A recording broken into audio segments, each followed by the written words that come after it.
साल 1980 में पर्दे पर आई फिल्म राम बलराम की कहानी दो भाइयों के शानदार संबंध को दिखाती है, लेकिन पर्दे के पीछे का ड्रामा किसी भी फिल्मी कहानी से कहीं ज्यादा जटिल था। ये कथा बॉलीवुड के दो सबसे बड़े सितारों की दोस्ती के टूटने, एक गलतफहमी के पैदा होने और एक ऐसे टकराव की दास्तान है जिसने सब कुछ बदल दिया। ये विश्वास करना मुश्किल है कि शोले के जय और बीरू असल जीवन में एक दूसरे से बात तक नहीं करते थे। ये कहानी लेजेंडरी डायरेक्टर विजय गोल्डी आनंद के एक बड़े सपने से शुरू हुई थी। फिल्म की कास्ट ड्रीम टीम थी, जिसमें धर्मेंद्र, अमिताभ बच्चन, जीनत अमान, रेखा और खलनायक लॉयन यानी अजित शामिल थे। कागज पर तो ये फिल्म गारंटेड ब्लॉकबस्टर थी। उस दौर में स्टार का कद उनकी फीस से तय होता था और फिल्म के शुरू होते समय धर्मेंद्र को पूरे 6 लाख की मोटी रकम मिली थी, जबकि अमिताभ बच्चन को 4 लाख।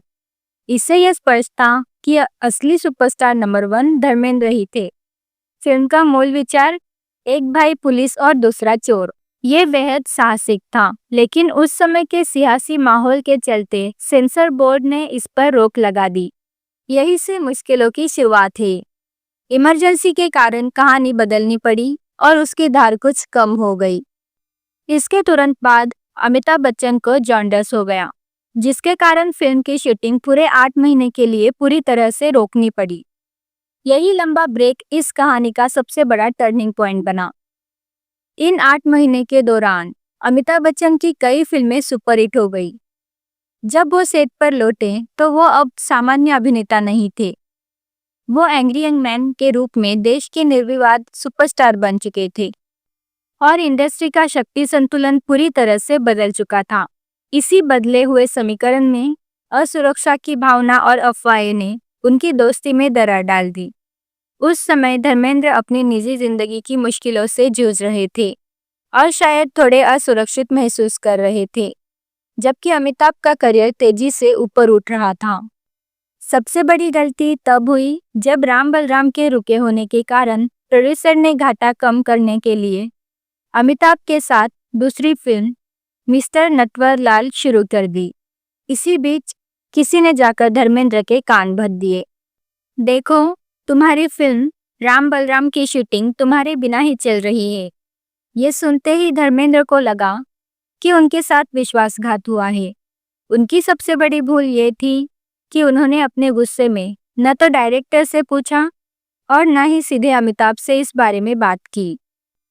वो इस गलतफहमी के जहर को भीतर ही घोटते रहे और जब तक सच्चाई सामने आई तब तक मन में बहुत देर तक टीस बनी रही। इस छोटी सी गलतफहमी ने गहरी नाराजगी का रूप ले लिया। शूटिंग के दोबारा शुरू होने पर सेट का माहौल पूरी तरह से तनावग्रस्त हो गया। कैमरे के सामने वे भाई बने रहते थे, लेकिन कट होते ही दोनों एक दूसरे के लिए पूरी तरह से अजनबी बन जाते थे और इस तनाव की तपिश सेट पर हर कोई महसूस कर रहा था। इस मनमुटाव का सबसे अजीब प्रदर्शन तब हुआ जब डबिंग का समय आया।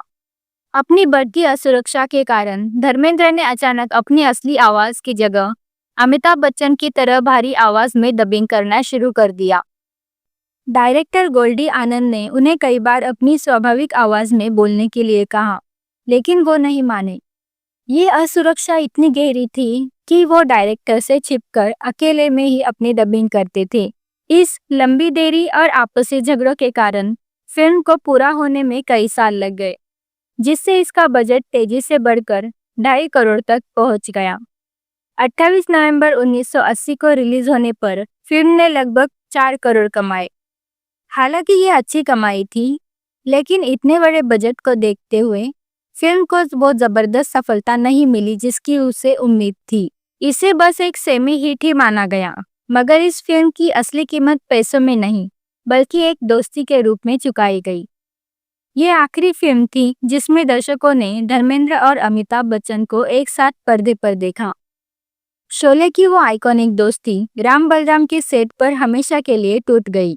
ये पूरी कहानी कोई कोरी अफवाह नहीं, बल्कि खुद डायरेक्टर विजय आनंद ने अपनी बायोग्राफी में लिखा था। आखिर में सवाल यही रह जाता है कि क्या वाकई एक साधारण गलतफहमी में इतनी शक्ति होती है कि वो बॉलीवुड के सबसे अटूट दोस्ती को हमेशा के लिए तोड़ दे? ये एक ऐसा सवाल है जिसका जवाब शायद हमें कभी नहीं मिलेगा। अंत में प्रश्न यही उठता है कि क्या वास्तव में एक छोटी सी गलतफहमी में इतनी क्षमता होती है कि वो बॉलीवुड के सबसे अटूट दोस्ती को हमेशा के लिए तोड़ दे? आपको क्या लगता है? क्या ये सिर्फ गलतफहमी थी या बढ़ते स्टारडम की होड़? अपनी राय नीचे कमेंट्स में ज़रूर बताइए। अगर वीडियो पसंद आया हो तो वीडियो को लाइक करें और हमारे चैनल को सब्सक्राइब करें। मिलते हैं अगले वीडियो में। धन्यवाद।